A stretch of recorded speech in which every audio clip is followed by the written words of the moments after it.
இஸ்லாம் இந்த உலகத்தில் தன்னுடைய கொள்கைகளை வாழச் செய்கிறது. ஆனால் முஸ்லிம்களை பொறுத்த மட்டில் இன்று அவர்களும் அதே நிலைக்கு ஆளாக இருக்கிறார்கள். அவங்களுக்கே இந்த திரும்ப இதையெல்லாம் படிச்சு கொடுக்கணும், உணர்த்தணும், சொல்லணும் என்ற நிலை ஏற்பட்டிருக்கிறது. அவ்வாறு ஒரு பணியை செய்ய முடியாத நிலையிலே முஸ்லிம்கள் இருக்கிறார்கள் என்பதுதான் இன்று இந்த நாட்டில் எங்களுடைய பார்வையில், அதாவது இஸ்லாத்தின் பார்வையில் இருக்கின்ற மிகப்பெரிய சோகம். இந்த நாட்டில் 2 இனங்கள் அடித்துக் கொள்கிறது என்பதல்ல, இந்த நாட்டிலே பொருளாதார பிரச்சனை இருக்கிறது என்பதல்ல, இவைகளெல்லாம் சோகங்கள் தான். இந்த நாட்டிலே வாழுகின்ற இனங்கள் தங்களுக்கு மத்தியில் எத்தனையோ பிரச்சனைகளுக்கு ஆளாகி அவலங்களை சுமந்து கொண்டு வாழுகின்றன என்பது ஒரு பிரச்சனை தான். ஆனால் அவைகளை விட மிகவும் பயங்கரமான ஒரு சோகம் இந்த நாட்டிலே இருக்கிறது என்றால், மனிதனுடைய பெருமதியை உணராமல் வாழ்ந்து கொண்டிருக்கிறான்.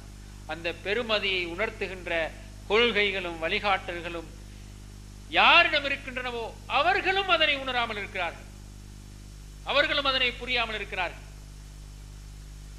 அதை அவர்கள் உணர்ந்து புரிய வைக்க முடியுமாக இருந்தால் அப்போதுதான் மனித சமூகத்துக்கு சுபீட்சம் கிடைப்பதற்கான வழி ஆரம்பமாகிறது. இது நாங்க விசுவாசம் கொள்ள வேண்டிய, ஈமான் கொள்ள வேண்டிய ஒரு முக்கியமான விடை. நாங்க விசுவாசிக்கணும், நாங்க ஈமான் கொள்ளணும். இஸ்லாத்தின் கொள்கைகள் தன்னலமற்றவைகள், ஒரு இனத்துக்கானவைகள் அல்ல. ஒரு இனத்தின் நலனை மட்டும் கருத்தில் கொண்டு இந்த உலகத்துக்கு வழங்கப்பட்டவைகள் அல்ல. ஒரு சாராருக்கு சார்பாக இன்னும் ஒரு சாராருக்கு பாராபட்சமாக இந்த உலகத்தை வழிநடாத்துகின்ற கொள்கைகள் அல்ல என்பதை இந்த நாட்டு மக்களுக்கு நாங்கள் புரிய வைக்க முடியுமாக இருந்தால், முஸ்லீம் அல்லாத நிலை, இஸ்லாத்தை ஏற்றுக்கொள்ளாத நிலையிலேயே இந்த கொள்கை வாழ வேண்டும் என்று விரும்புகின்றவர்களாக அவர்களை மாற்ற முடியும். இப்படி ஒரு கொள்கைதான் இந்த நாட்டுக்கு தேவை. இப்படி ஒரு கொள்கைதான் இந்த நாட்டுக்கு தேவை என்பதை அவர்களுக்கு உணர்த்த முடியும். ஆனால் அதை உணர்த்த முடியாத நிலையிலே முஸ்லிம்கள் இருக்கிறார்கள் என்பதுதான் இன்று நாங்கள் காணுகின்ற மிகப்பெரிய சோகம். அதனை நாங்கள் எங்களுடைய சமூகத்திலிருந்து இல்லாமல் செய்ய வேண்டிய ஒரு முக்கியமான பொறுப்பு எங்களுக்கு இருக்கிறது. அந்த வேலையை செய்கின்ற சமூகமாக இந்த சமூகத்தை நாங்கள் மாற்றி அமைக்க வேண்டும். எனவே ஒரு தேர்தல் வருகிறது. இந்த தேர்தலில் நாங்கள் என்ன செய்யலாம்? தேர்தல் முடிந்ததோடு அந்த செய்யலாம் என்று நாங்கள் சிந்தித்தவைகள் எல்லாம் அதனோடு முடிவடைந்து விடும் என்று கருதுகின்ற ஒரு வேலை அல்ல. ஒரு தேர்தல் வருகின்ற காலத்திலே தேர்தலை பற்றியும் ஆட்சியை பற்றியும் தான் மக்கள் அதிகமாக கதைப்பார்கள். அந்த நேரத்தில் ஒரு முஸ்லிமும் அதை பற்றி தான் கதைக்க வேண்டும். ஆனால் தனக்கே உரிய பாணியில், தனக்கே உரிய கண்ணோட்டத்தில் அதனை அடுத்தவர்களுக்கு எடுத்து வைப்பவர்களாக முஸ்லிம்கள் இருக்க வேண்டும். அவ்வாறு செய்ய முடியாத நிலையில் நாங்கள் இருப்போமானால் இந்த நாடு அமைதியை காண்பதற்கான, சுபீட்சத்தை காண்பதற்கான அந்த பயணத்தில் இன்னும் எத்தனை வருடங்கள் பின்தள்ளப்படுமோ தெரியாது. இந்த சமூகம் அந்த பொறுப்பை உணர்கின்ற வரைக்கும் அது நடந்தே தீரும். அல்லாஹ் தஆலா அவருடைய மார்க்கத்தை எங்களை விட்டு வேறொரு சமூகத்தினால் கொண்டு வர முடியும். எங்களை விட்டு வேறொரு சமூகத்தினால் கொண்டு வர முடியும். அவர்கள் நிச்சயமாக அந்த பொறுப்பை உணர்ந்து செயல்படுவார்கள். நாங்கள் அதனை உணர்ந்து செயல்படாவிட்டால், இன்று சென்ற வார இறுதி நாட்களிலே ஒரு மகாநாடு நடைபெற்றது சிறுபான்மை முஸ்லிம்கள் சம்பந்தமாக. அதிலே ஒரு ஆய்வுரையை வழங்கிய ஒரு சகோதரர் சொன்னார், அமெரிக்கா தான் இன்று உலகத்திலே முஸ்லிம்களின் மிகப்பெரிய எதிரி. அதே நேரத்தில் அமெரிக்காவில் இருக்கின்ற முஸ்லிம் சமூகம் தான் இன்று உலகத்திலே மிகவும் பலம் வாய்ந்த ஒரு முஸ்லிம் சமூகம் என்று சொன்னார். அமெரிக்கா தான் இன்று உலகத்தின் மிகப்பெரிய முஸ்லிம்களுடைய எதிரி. அதே நேரத்தில் அமெரிக்காவில் இருக்கின்ற முஸ்லிம் சமூகம் இருக்கிறதே, ஏறத்தாழ 70 லட்சம் முஸ்லிம்கள் அங்கே இருக்கிறார். அந்த முஸ்லிம் சமூகம் தான் இன்று உலகத்திலே மிக பலம் வாய்ந்த முஸ்லிம் சமூகம். ஏனென்றால் அவர்கள் தங்களுக்கு முன்னால் இருக்கின்ற சவால் எத்தகையது என்பதை சரியாக புரிந்திருக்கிறார். அவர்கள் அல்லாஹ்வுடைய தீனை அதே போன்று சரியாக புரிந்திருக்கிறார்கள். இந்த உலகத்திலே எங்களுக்குரிய பங்கு என்ன என்பதை அவர்கள் உணர்ந்திருக்கிறார்கள், வேலை செய்கிறார். எனவே நாளாந்தம் இஸ்லாத்தை நோக்கி வருகின்ற அமெரிக்கர்களுடைய எண்ணிக்கை பயங்கரமான வேகத்திலே அதிகரித்து வருகிறது. அவர்களுக்கு நம்பிக்கை இருக்கிறது, இஸ்லாத்தின் மூலம் நாங்கள் அமெரிக்காவை மாற்றலாம், உலகத்தையும் மாற்றலாம் என்று. இது நடந்தே தீரும். அடுத்த அல்லது அதற்கடுத்த எங்களுடைய பரம்பரை இத்தகைய ஒரு நிலையை இந்த உலகத்தில் காணத்தான் போகிறது. ஆனால் அந்த உண்மையை உணராதவர்களாக வாழுகின்ற முஸ்லீம்கள், அவர்கள் ஒரு துரும்பையும் அசைக்க மாட்டார்கள். நாங்கள் இன்னைக்கு சிந்திக்கிறதெல்லாம் எங்கட பாராளுமன்ற அங்கத்தவர்கள் கொஞ்சம் பேரை இந்த தேர்தலில் தெரிவு செஞ்சு அவர்களை பாராளுமன்றத்துக்கு அனுப்பி அடுத்த அரசாங்கத்தை நாங்கள் தான் தீர்மானிக்க வேண்டும். இவ்வளவுதான். ஒரு தேர்தல் வருகின்ற போது, கடந்த பல தேர்தல்களில் முஸ்லிம்கள் அத்தகைய ஒரு செல்வாக்கை பெற்றிருந்த காரணத்தினால் இப்ப முஸ்லிம்கள் சிந்தனையெல்லாம் அப்படித்தான் இருக்கு. ஆனால் எங்களுடைய பொறுப்பை உணர்ந்தவர்களாக இந்த நாட்டையோ இந்த சமூகத்தையோ இந்த தேர்தலையோ அணுகுகின்ற ஒரு நிலை முஸ்லிம்களுக்கு மத்தியில் இருக்கிறதா என்றால் அது இல்லை. ஒரு விஷயத்தில் எங்களுடைய பாராளுமன்ற பிரதிநிதித்துவத்தை நாங்கள் இன்று பாதுகாக்க வேண்டிய தேவை இருக்கிறது. அதாவது நீண்ட காலமாக இந்த நாட்டில் இருந்து வந்த இனப்பிரச்சனைக்கு தீர்வு காணுகின்ற ஒரு கட்டத்திலே இந்த நாடு இருக்கிறது. வடக்கு கிழக்கில் இருந்த தமிழ் போராளிகள்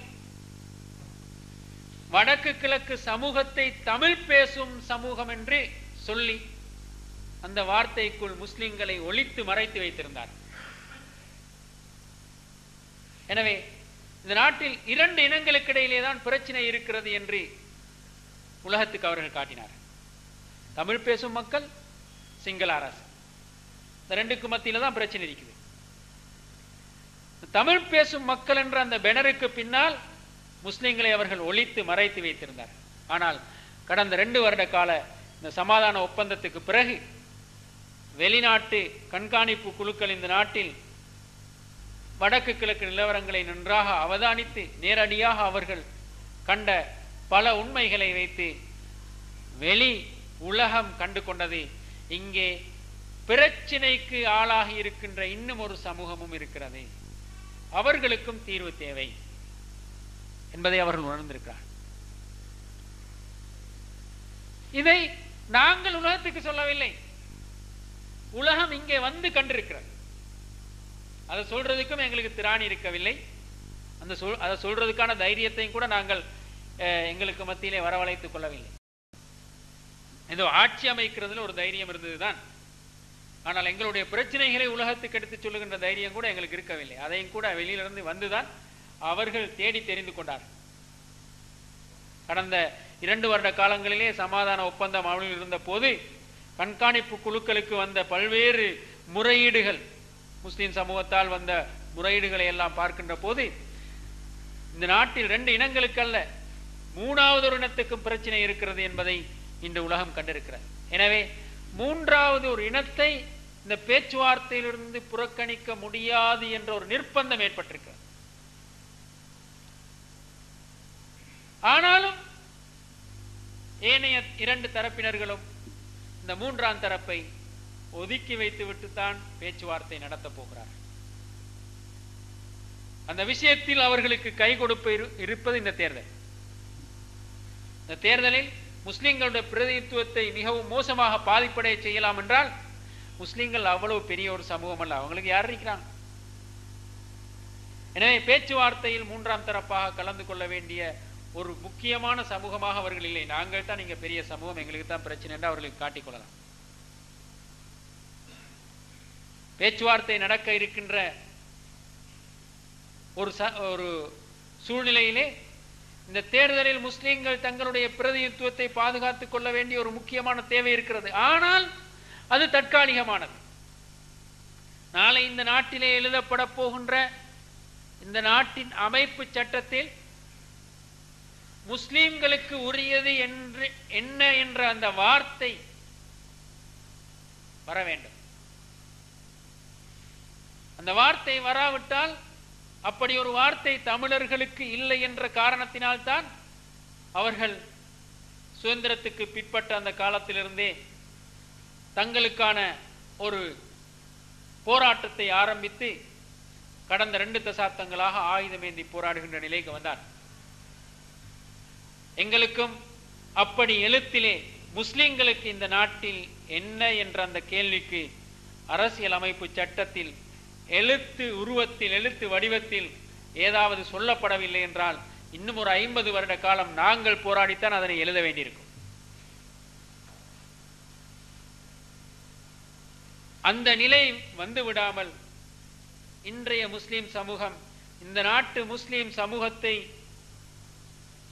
அரசியல் அமைப்பு சட்டத்தின் ஊடாக பாதுகாக்கின்ற ஒரு முயற்சியில் ஈடுபட வேண்டுமாக இருந்தால் பாராளுமன்ற பிரதிநிதித்துவத்தை வடக்கு கிழக்கிலே தக்க வைத்துக் கொள்ளுகின்ற ஒரு தேவை இருக்கிறது. முஸ்லிம்கள் அதை செய்வார்களா இல்லையா என்பது எங்களுக்கு தெரியாது. அந்த விடயத்தை முஸ்லிம் சமூகத்துக்கு எங்களுடைய அரசியல் தலைவர்கள் சொல்கிறார்களா இல்லையா என்பது கூட எங்களுக்கு தெரியாது. இருந்தாலும் அவ்வாறு தக்க வைத்துக் கொள்வதனால் மட்டும் இந்த நாட்டில் எங்களுடைய பொறுப்பை நாங்கள் செய்தவர்களாக ஆகிவிட முடியாது. அது ஒரு தற்காலிக ஏற்பாடுதான். அது ஒரு தற்காலிக ஏற்பாடுதான். அதனை செய்து கொள்ள வேண்டும் என்பதில் 2 கருத்துக்கு எங்களிடத்திலே இடம் இல்லை. அது செய்யப்படத்தான் வேண்டும். ஆனாலும் முஸ்லிம்களுக்கு உள்ள பொறுப்பு மகத்தானது, நீண்டது, பாரியது. அது தேர்தலோடு முடிவடைவதல்ல, ஒரு மனிதனுடைய வாழ்க்கையோடு முடிவடைவதும் அல்ல, மரணத்தோடு முடிவடைவதும் அல்ல, உலகத்தோடு முடிவடைவதும் அல்ல. மறுமையில் அல்லாஹு தாலாவை சந்திக்கும் வரை அதுவரைக்கும் நீண்டு செல்லுகின்ற அந்த வாழ்க்கை பயணத்தோடு தொடர்புடையது. அத்தகைய ஒரு பொறுப்பை தான் முஸ்லிம்கள் சுமந்திருக்கிறார். ஆனால் முஸ்லிம்கள் அதனை உணராமல் செயல்பட்டுக் கொண்டிருக்கிறார்கள் என்பதுதான் நாங்கள் கவலையோடு நோக்க வேண்டிய ஒரு விடயம். உண்மையில் முஸ்லிம்கள் வடக்கிலும் கிழக்கிலும் தங்களுடைய பாராளுமன்ற பிரதிநிதித்துவத்தை பாதுகாத்துக் கொள்ள வேண்டும் என்று சொல்லுகின்ற போது அது ஒரு இன ரீதியான சிந்தனையாக இருக்கக்கூடாது. அது இன ரீதியான சிந்தனையாக இருக்கக்கூடாது. முஸ்லிம்கள் வடக்கிலும் கிழக்கிலும் சரி அல்லது தெற்கிலும் சரி எல்லா சமூகங்களோடும் இணைந்து வாழ்ந்திருக்கிறார். ஆனால் வடக்கிலும் கிழக்கிலும் முஸ்லிம்கள் ஏனைய இனத்தால், அதாவது தமிழ் சமூகத்தால் முற்றாக ஒதுக்கப்பட்ட ஒரு நிலையில் இன்றி அவர்கள் பல்வேறு துன்பங்களுக்கு ஆளாகி இருக்கிறார். நாங்கள் இன ரீதியான ஒரு பார்வை பார்க்காவிட்டாலும் எங்களை ஒரு இனம் என்று பார்த்து ஒதுக்கி வைத்திருக்கிறார். அந்த நிதர்சனத்தை நாங்கள் எதிர்கொண்டாக வேண்டும். நாங்கள் அங்கு ஒரு இனமாக இருந்து இன்னும் ஒரு இனத்தை எதிர்கொள்ளுகின்றோம் என்ற சிந்தனையிலே நாங்கள் இதனை செய்வதற்கில்லை. தற்காலிகமான ஒரு பிரச்சனைக்கு தீர்வு காண்பதற்காக, அதாவது அரசியல் அமைப்பு சட்டத்திலே முஸ்லிம்களுக்கு உரிய பங்கு என்ன என்பதை தீர்மானித்துக் கொள்வதற்காக என்ற நோக்கில் மட்டும் அவர்கள் ஒரு இனம் என்ற வகையிலே செயல்பட்டுவிட்டு அதற்கு அடுத்த கட்டங்களில் எல்லாம் மனித சமூகத்துக்காக வேலை செய்ய வேண்டிய ஒரு பொறுப்பைத்தான் அவர்களும் சிந்திக்க வேண்டும்.